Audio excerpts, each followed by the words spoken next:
Nah, ini yang nggak benar.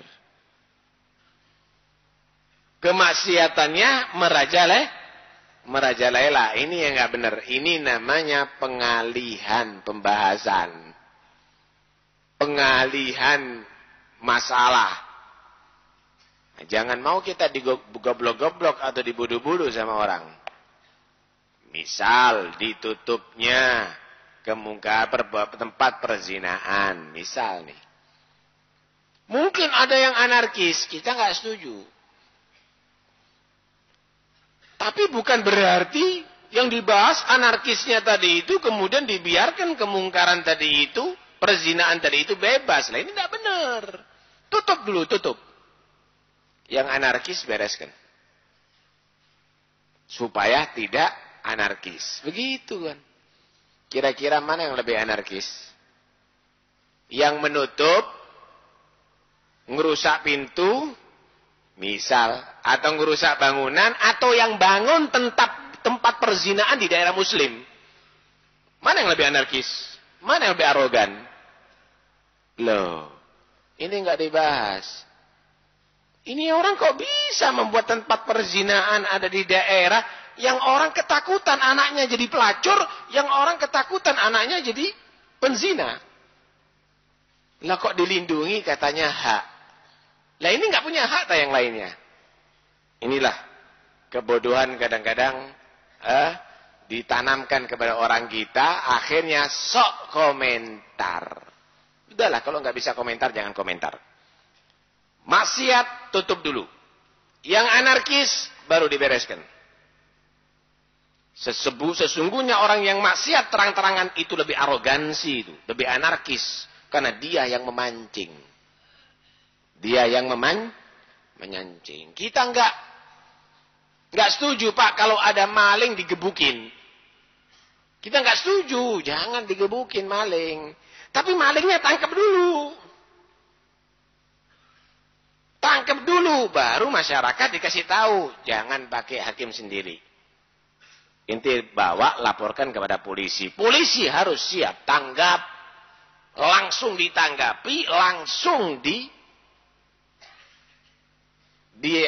ada action begitu, ada pelaksanaan, selesai. Tapi kalau memang nggak ditanggapi, ya gebuk, ya mati tuh orang, dibakar nantinya. Karena orang sudah gregetan. Loh, ini terjadinya anarkis ini kita tidak setuju.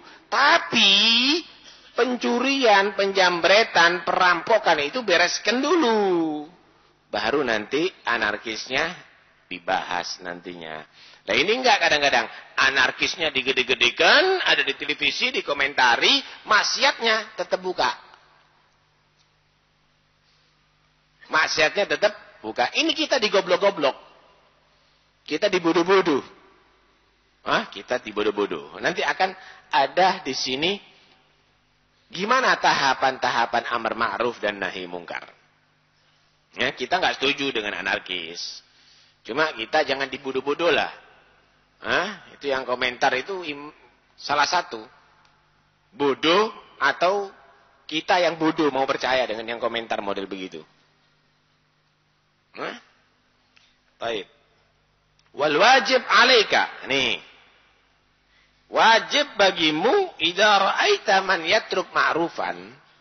Jika kamu melihat orang meninggalkan kebajikan, meninggalkan sholat, meninggalkan Jumat, meninggalkan puasa, au yaf'alu mungkaran atau berbuat kemungkaran, berbuat maksiat. Zinakah, humukah, minuman keraskah? Antu arrifahu. Kalau kamu menemui itu, kamu kasih tahu dia. Bikauni dzalika ma'rufan au mungkaron. Jangan. Ini waktunya sholat Jumat. Kok ente enggak sholat Jumat? Sholat Jumat, Pak. Sholat Jumat wajib lo ya. Kasih tahu. Jangan begini. Kamu orang Islam kok jadi pelacur, enggak benar. Tobat, ayo. Tutupi auratnya. Kasih tahu, ini perbuatan mungkar, jangan kamu lakukan. Ini perbuatan kebajikan, jangan kamu tinggalkan. Fa illam yada'hu, kalau orang itu tidak meninggalkan perbuatannya, sikap, berarti arogansi. Fa'alaika biwa'dih wa takhwifih. Tahapan kedua, nasihati dia. Takut-takuti dia. Hati-hati lo ya. Nanti daripada kamu nanti akhirnya dibenci sama orang-orang, diusir sama orang-orang, lebih baik kamu itu jadi orang yang baik. Kenapa sih? Emangnya nggak ada pekerjaan yang lain misalnya? Dinasihati, ditakut-takuti. Ya bukan ditakut-takuti, diancam. Memang harus takut dia melakukan perbuatan itu. Kok jadi bebas begitu? Emangnya Amerika ini?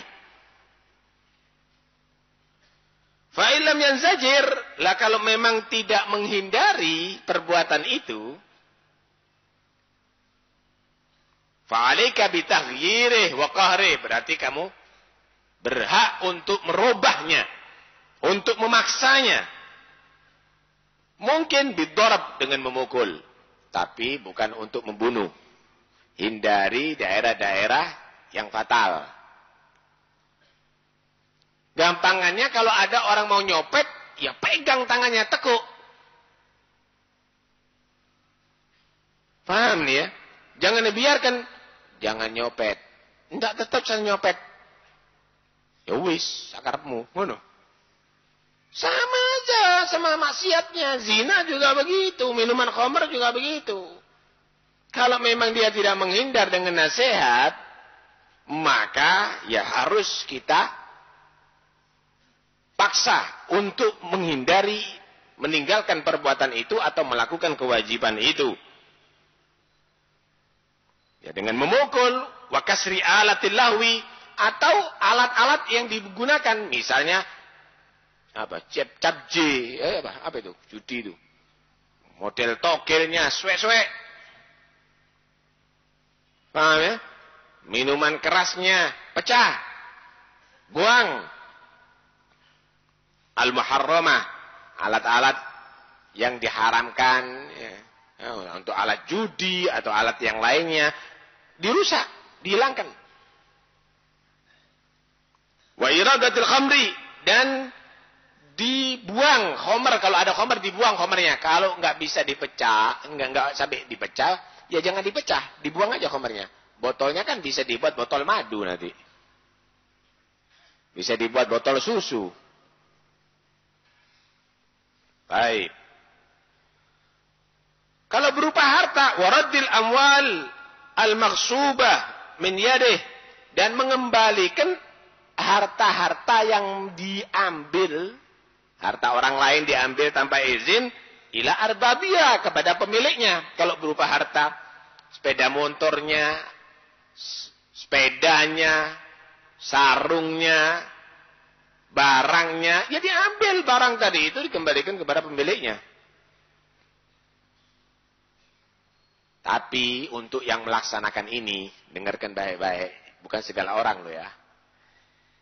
Wahadhi rutbah, dan ini tingkatan perubahan yang dengan kekuatan tadi itu, la yastagillu biha, tidak mampu melaksanakan, tidaklah bisa melaksanakannya, illa man badala nafsahu lillah, kecuali orang yang siap berkorban jiwanya untuk Allah.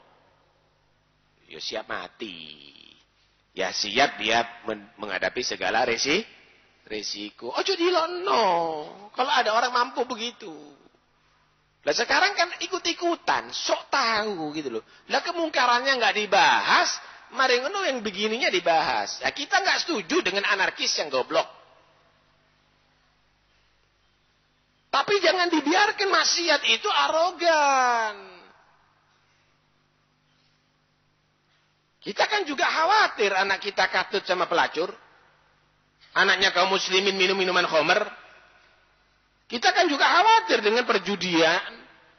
Dan yang lainnya, dan yang lainnya. Lah kok nggak dilindungi kok mereka tadi itu pakai payung hukum hak asasi katanya. Loh haknya anak mana? Entek wis. Gara-gara pelacur-pelacur itu haknya kaum muslimin ini habis semuanya gitu. Gara-gara banci-banci tadi itu haknya kaum muslimin yang khawatir anaknya nanti bisa homo. Habis semuanya. Ini mau goblok-goblokan ya apa model begini? Tidak benar ini. Ini pembodohan umat ini. Ya buat hukum dong. Buat hukum. Kalau itu daerahnya bukan daerah Pasuruan, daerah Bali, kita nggak komentar Bali. Agamanya nggak melarang begitu. Tapi kalau ada di Pasuruan, muslimin ini Pak.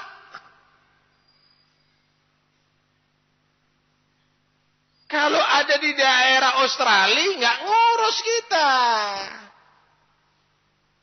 Ini daerah muslimin.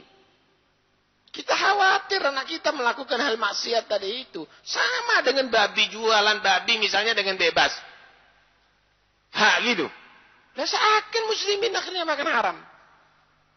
Enggak benar, enggak benar. Karena itu harus itu dibahas. Enggak boleh dibiarkan, harus ada payung hukumnya itu. Ini tidak bisa mampu kecuali yang siap berkorban jiwanya. Au kana ma'dunan lahu min jihadi sultan. Nah, ini yang bagus. Atau dapat izin dari pihak pemerintah. Kalau bahasa sekarang Satpol PP kasih izin untuk mengatur itu. Atur. Kalau perlu mungkin dibuatkan nanti misalnya setiap daerah orang-orang tertentu untuk menjaga daripada maksiat. Desa Kebonsari memerlukan 25 orang. Gus Idris atau Ustaz Taufik suruh mencarikan untuk menjaga jangan sampai ada maksiat, minuman keras, perjudian, banci yang ngajak homo, kemudian pelacuran. Desa misalnya Gading siapa, desa itu dikasih wewenang begitu. Kalau ada negor, dapat persetujuan daripada wali kota, daripada DPR, dibantu dengan Satpol. Satpol PP-nya dikit jumlahnya, kan bisa dibantu oleh rakyatnya. Insya Allah banyak dukungan. Kita perlu itu pemimpin model begitu itu. Akhirnya setiap daerah kita aman daripada maksiat. Ini yang kita harapkan. Jadi nggak ada benturan. Nggak ada benturan sama. Tujuan pemerintah, harapannya ulama, aparat sama. Aman. Insya Allah aman. Insya Allah aman. Lah kalau dituntutkan hanya kepada satu institusi saja, kadang-kadang mereka beralasan nggak cukup tenaganya kita, yang kita urusi terlalu banyak. Apa rakyat yang mau mendukung nggak dikasih kesempatan? Ayo kasih orang menang. Insya Allah kita akan siap mengorganisir itu tanpa anarkis, dengan prosedural yang ada. Tidak ada pelanggaran. Kita buktikan bahwa mereka melanggar. Mereka ternyata membuat ajang maksiat ada di tempat-tempat itu. Kita buktikan nantinya. Loh begitu kan enak. Jadi terkontrol. Nah. Wa amma rutbatani ulatani, adapun dua tingkatan yang pertama apa? Ya nasihat, yang ngasih tahu bahwa ini perbuatan harus wajib kamu lakukan atau mungkar yang harus kamu tinggalkan. At-ta'rif wal wa'd fala yugassir anhuma. Maka tidak ada yang sembrono meninggalkan ini illa jahilun mukhabbit, kecuali satu, orang yang butuh, yang teledor, orang yang bodoh, yang dia tadi itu ngawur, au alim mufarrid, atau orang alim yang memang sudah, kalau bahasa sekarang, alim yang gak ada aturan. Kalau dia ngerti, dibiarkan orang gak sholat Jumat, gak diajak sholat Jumat, karena alim apa model gini. Atau memang bukan orang ngerti, goblokin nemen nih. Mosok sholat Jumat tak ngejak orang. Padahal orang itu nggak sholat Jumat misalnya. Coba ndak enak pemandangannya Pasuruan ini. Sholat Jumat tukang becain di kono longgo nggak sholat Jumat. Tak bener begini nih. Ndak bener. Mereka harus sholat Jumat. Kalau ndak dicabut izin becai. Ngono loh. Loh, akhirnya dia jadi orang tukang becak yang soleh. Mlebu surga ngomong iku. Tidak merugikan dia kok. Tidak merugikan dia kecuali sholat Jumat dan bayar. Lah, baru itu boleh keberatan. Nggak bayar kok. Nah, pemandangannya nggak indah. Nggak indah. Ramadan, buka warung. Nggak indah pemandangannya. Opo iki? Kok tidak menghargai sekian banyak umat Islam yang lagi melaksanakan ibadah puasa. Padahal sugih wong iki. Kaya orang itu. Membuat alasan apa lagi? Loh ini kasihan yang bekerja. Kalau kasihan yang bekerja, kasih ono gaji tambahan. Kamu yang bekerja orang Islam, tapi kamu merusak agama Islam, tidak menghargai Islam. Kalau kasihan dengan bekerja, kasih ono tunjangan. Tutup pagi sampai sore, sore masuk lagi. Tak tambahi. Begitu. Itu kalau kasihan. Kalau begini bukan kasihan. Kamu sengaja mau menghina Islam. Loh, artinya hal yang demikian ini, ayolah, pakai rasio. Jangan pembodohan umat. Kok digoblok-goblok umat ini? Gitu loh. Oh ini tidak ada undang-undangnya. Buat undang-undang lah. Ente jadi pemerintah, jadi DPR. Kayak apa gak iso nggak undang-undang? Buat undang-undang. Ini masih digodok tok sampai sat. Mulai kapan? Mulai zaman Londo sampai sekarang gitu loh. Tidak ada hukumnya. Lah ya opo? Setiap saatnya itu apa yang kamu bahas, Wan? Sini tidak tepat. Alhasil harus bijaksana. Nih. Mari kita lihat bagaimana cara Rasulullah Shallallahu Alaihi Wasallam untuk menghadapi kemungkaran yang memang tidak pantas gitu loh Pak, tidak pantas. Diriwayatkan ada oleh Abu Umamah, ada satu pemuda datang kepada Nabi. Ini pemuda dia menyatakan ya Nabi Allah tak dan lifiz zina model. Pemuda ini mengatakan, ya Rasulullah, minta izin ya saya mau berzina, kata dia. Kira-kira kalau datang kepada saya, tak apa nobong ini. Ya Rasul, minta izin mau berzina ya. Orang-orang jerit semuanya, para sahabat. Oh, astagfirullah, gitu. Jerit kafe. Fasahan nasbihi. Nabi Shallallahu Alaihi Wasallam diam. Pemimpin. Ini yang karena pemimpin ini penting ini. Garibuhu. Suruh dekat. Udnu. Sini nak, sini. Dekat, sini. Duduk. Ada di samping Nabi, di muka Nabi Shallallahu Alaihi Wasallam. Senyum Rasulullah. Kemudian Nabi tanya, saya tanya jawabannya. Iya ya Rasulullah. Atuhibbuhu li ummik. Kamu senang enggak kalau ada orang zina sama ibumu? La ja'alni la fidak. Enggak ya Rasul. Jangan. Tidak mungkin. Jangan ada satu orang yang mau berzina sama ibuku. Melakukan itu perzinaan dengan ibuku. Kadzalikan nas la yuhibbunahu li ummahatihim. Begitulah orang-orang juga enggak mau ada orang lain berzina dengan ibu mereka. Kamu enggak mau orang lain berzina sama ibumu, tapi kamu berzina dengan ibunya orang. Dah, jawaban yang kedua kata Nabi. Atuhibbuhu li ibnatik? Gimana kalau ada orang berzina sama putri kamu?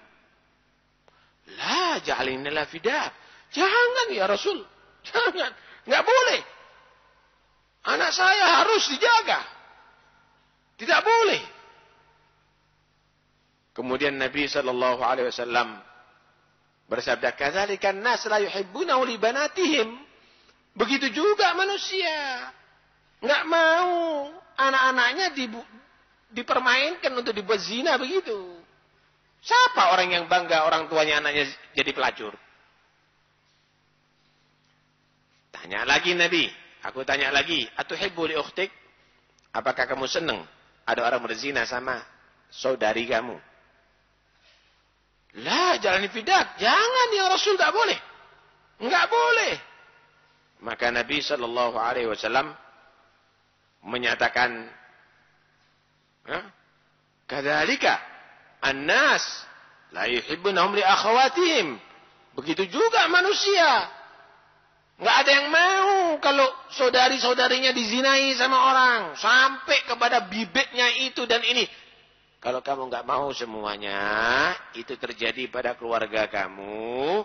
Demikian juga orang-orang tidak mau terjadi pada keluarga mereka. Dikasih kesadaran. Kemudian Nabi SAW, fawada'a Rasulullah SAW, yadahu ala sadrih. Diusap dadanya, didoakan. Kalau bahasa sekarang disuwuk sama Nabi SAW. Sambil Nabi menyatakan, Allahumma tahhir qalbah, waghfir dzambah, wa hassin farjah. Ya Allah, bersihkan hati orang ini. Ya Allah, ampuni dosa orang ini. Ya Allah, jagalah kemaluannya daripada berzina orang ini.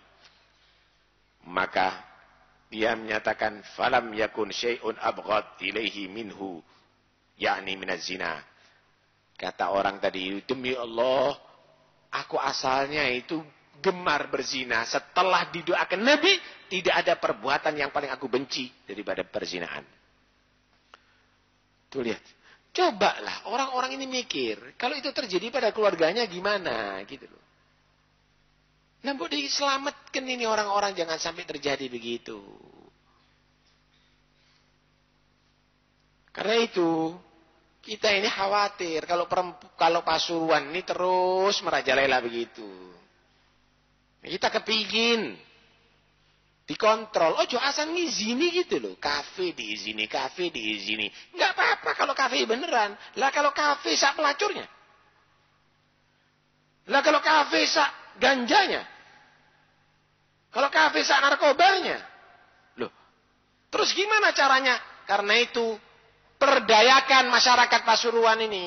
Setiap daerah kasih ada orang-orang yang wewenang untuk mengontrol. Kasih.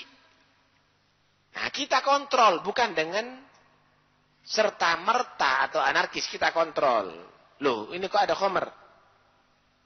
Ini ada itu, kita laporkan. Loh, ini kok ada perempuan nakal ini? Dari mana alamatnya? Itu dan ini. Dikontrol. Wah, itu kan ada wewenangnya Satpol PP. Berapa orang Satpol PP? Nggak cukup, begitu. Karena itu Satpol PP mungkin bisa dibantu oleh masyarakat. Lu bagus jadinya. Wah, artinya ngomongnya yang agak sedikit politik. Tapi ini membantu loh ya. Ini sangat membantu. Saya yakin banyak yang simpati. Saya yakin banyak dukungan. Kenapa? Nggak ada satupun di antara kita ada yang tidak khawatir anaknya jadi pecandu narkoba. Anaknya menghisap ganja. Pulang kadang-kadang jam 2 malam, jam 1 malam. Di tengah jalan, pelacur. Bergentayangan. Orang-orang yang mengajak homo. Banci-banci wari-waria. Bengkat bergentayangan. Minuman keras. Juga banyak ada di mana-mana. Loh, kita ini khawatir. Nah, kenapa sih orang yang khawatir ini tidak diamankan? Kok mereka merasa aman? Kenapa kita yang ketakutan ini tidak diamankan? Kok mereka kok tambah berani? Kenapa? Apa begini memang aturan itu? Ya jangan, ente namanya membodohi masyarakat. Kamu menjadikan rakyat kamu ini goblok, bodoh kalau model begini nih. Nggak benar. Nah, karena itu, ayo. Tugas kita bersama. untuk membina masyarakat ini mempunyai al-akhlakul karimah, budi pekerti yang baik. Tidak mungkin akan ada akhlakul karimah tanpa ada penegakan amar ma'ruf dan nahi mungkar. Ya, kita nggak setuju, anarkis, demi Allah kita nggak cocok. Kita nggak cocok. Kenapa? Karena orang yang maksiat itu ibarat orang yang sakit yang harus kita obati. Cuma kalau orang yang sakit tadi itu dibiarkan terlantar, kontol lebih kejam lagi. Ya harus gimana caranya mereka diobati. Nanti kalau sudah kecanduan benar ditangkap. Belum kecanduan dijarno. Kenapa? Bergaul dengan orang-orang atau ke tempat-tempat yang di situ justru mereka akan terjerumus dalam perbuatan itu. Ini tidak benar. Karena itu kita berharap mudah-mudahan nas'aluk wali yugim al-adla kay nastaqim ala hudakal gawim wala nuti'ul la'in. Kami mohon kepadamu ya Allah pemimpin yang bisa menegakkan amar ma'ruf nahi mungkar. Nas'aluk wa yugim al-adl, pemimpin yang adil, yang pro rakyat. Kay nastaqim, supaya kita menjadi rakyat yang istiqamah, yang taat kepada Allah Subhanahu wa taala. Istiqamah apa? Ala hudakal gawim, mengikuti petunjuk kamu yang lurus, wala nuti'ul lain, dan tidak taat kepada makhluk yang terlaknat yaitu syaitan. Mudah-mudahan insyaallah kita semuanya akan diberikan pemimpin-pemimpin yang demikian, dan mudah-mudahan mereka dibimbing oleh Allah ke jalan yang Allah ridai. Amin ya rabbal alamin. Kalau Habib Taufik ngomong gini insyaallah aman.